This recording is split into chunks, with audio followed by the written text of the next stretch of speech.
প্রায় আধা ঘন্টার মতো লাইন ছিল, আর লাইন পার করে এখন আমরা অ্যাটলিস্ট গীতা ভবনের সামনে আসতে পারলাম। এবার গরমা গরম একদম খাবার।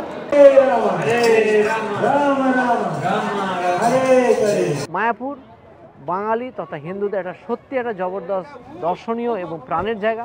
ডাল এইটা দেওয়ার সিস্টেমটা বেশ ভালো। বছরের শেষে আর শীতকালে আমরা বরাবরই কোথাও না কোথাও যাই, আর বিশেষ করে বছরে দুবার আমাদের মায়াপুর আসা চাই। আর তার জন্য আজকে চলে আসলাম মায়াপুরে সকাল সকাল। আর এখন আছি দেখুন সরবগঞ্জ হুলোর ঘাট, এটা সরবগঞ্জ ঘাট, ওই পাটটা হুলোর ঘাট। যাব মায়াপুরের উদ্দেশ্যে। রাধে রাধে। টিকিট কেটে নিলাম, এখানে প্রত্যেকটা টিকিটের দাম 3 টাকা করে। এই চলে আসলাম সরবগঞ্জ ঘাটের সামনে, আর প্রত্যেকটা বোটে ঠাসা ভিড় দেখুন কিভাবে যাচ্ছে।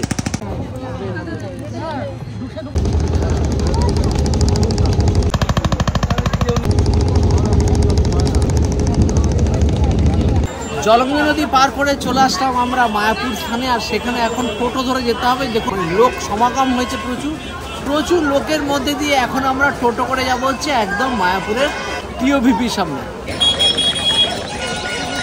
এবার টোটোতে করে যাব। নর্মালি ভাড়া 10 টাকা করে হয়, কিন্তু ডিসেম্বরের শেষে ভাড়াটা 20 টাকা করে হয়ে যাচ্ছে। যাই হোক, যাওয়ার পালা।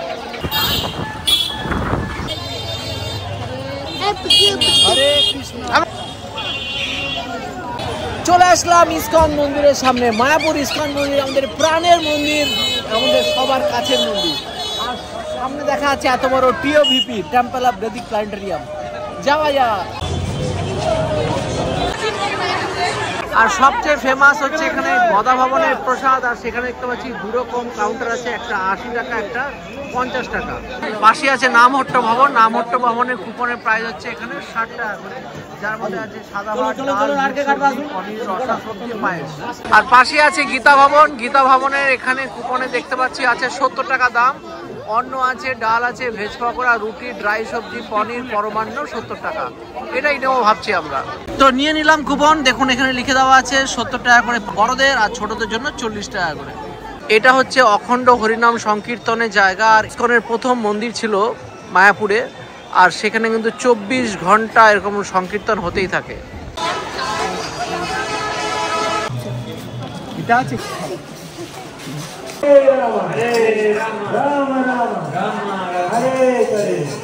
কিন্তু ভিতরে যাওয়া যায়, একটা টিকিটের ব্যবস্থাও আছে। এখন দেখতে পাচ্ছি প্রচুর ভিড় হয়ে গেছে, দেখুন বিরাট বড় লাইন পড়েছে। এবার লাইন ভাঙিয়ে আমাদের এখন মন্দিরে যাওয়ার পালা। মন্দিরে ঢোকার জন্য বিরাট বড় লাইন হয়েছে। আর যদিও মন্দিরের ভিতরে কিন্তু কোনো রকম মোবাইল ক্যামেরা কোনো কিছু অ্যালাউ নেই, তাই এগুলো বাইরে রেখে আমরা এখন ভিতরে ঢুকবো। 2024 সালের দুর্দান্ত গীতা মেলা এখানে হচ্ছে ইসকন মন্দিরের ভিতরে। দেখুন বড় করে লেখা আছে গীতা মেলা 24-25। আর সেখানে গীতায় যা যা বলা আছে সমস্ত কিছু দেখুন সুন্দরভাবে এখানে মূর্তির মাধ্যমে তুলে ধরা হয়েছে, প্রদর্শনী করা হচ্ছে। প্রায় আধা ঘন্টার মতো লাইন ছিল, আর লাইন পার করে এখন আমরা অ্যাটলিস্ট গীতা ভবনের সামনে আসতে পারলাম। এবার ভিতরে যাওয়ার পরে তাতেও অনেক বড় লাইন দেখতে পাচ্ছি। তবে লাইনটা খুব তাড়াতাড়ি টেনেছে। হ্যাঁ, তবে লাইনটা খুব তাড়াতাড়ি টেনেছে।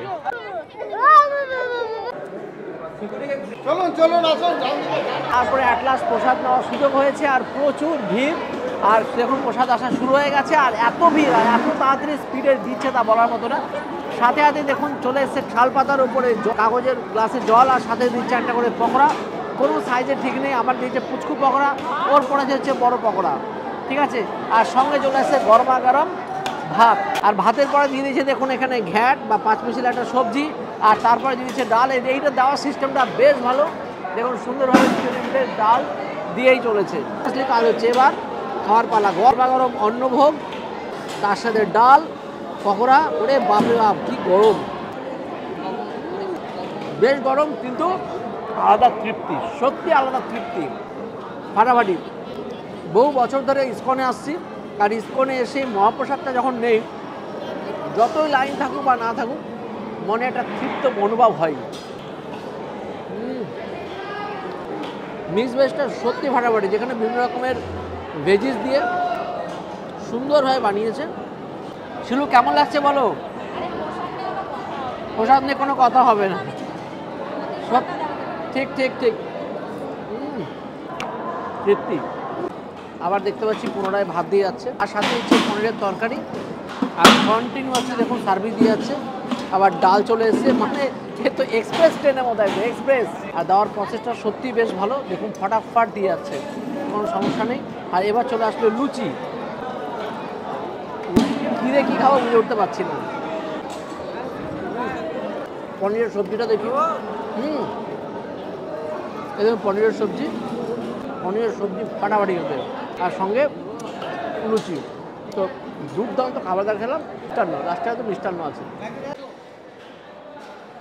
তো প্রসাদ খেয়ে বেরোলাম, আর সবচেয়ে এটা ভালো লাগছে গীতা ভবনের আশেপাশে এত সুন্দর ফুলের বাগান করা হয়েছে, আর বিভিন্ন ধরনের শীতকালীন ফুল দিয়ে এত সুন্দর সাজানো হয়েছে, দেখে মন মুগ্ধ হয়ে যাচ্ছে। সন্ধ্যাবেলা প্রায় হয়ে গেছে, এত ভিড় ছিল খেয়ে দিয়ে বেরোতে, আর সামনে দেখাচ্ছে পরিষ্কার টিওভিপি, যেটা দেখে প্রাণ মন ভরে যায়। তো মায়াপুরে আসা এখন আরও বড় আকর্ষণ কিন্তু এই টিওভিপি। তো যাই হোক, খুব ভালো লাগলো। আজকের মতো এখানে শেষ করছি। মায়াপুর বাঙালি তথা হিন্দুদের একটা সত্যি একটা জবরদস্ত দর্শনীয় এবং প্রাণের জায়গা। আপনারাও আসুন, ভালো থাকুন, সুস্থ থাকুন। বাই বাই, হরে কৃষ্ণ।